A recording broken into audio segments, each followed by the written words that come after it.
задачка тази седмица да си изкарам таблото на мечтите.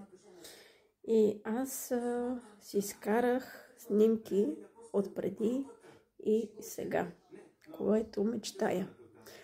Сега ще ви споделя едно време с вас и гледайте. Тук съм изкарала доста снимки и сега ще кажа история. И започвам откъде тръгнах. Тръгнах от това видео с тази история на това семейство за детенцето. И благодаря на Бог за това, че се срещнах с партньорка, която ме запозна с компанията и ги видях на живо тези хора. И се запознах с едни лидери, които са успешни и ме учат в тази система как да работя. След това имах много желание и мечта да отида в завода. Ходих. Имах лична визитка, лична история. Това беше и се сбъдна, да ви кажа. И напред продължавам моята мечта.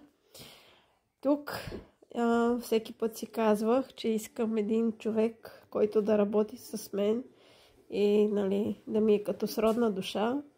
Изпълни се. Продължавам.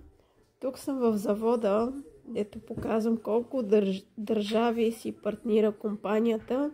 Така и аз си пожелавам в тия всички държави аз да имам партньори и екипи. Тук си пожелавам да стана златен лидер и звезда.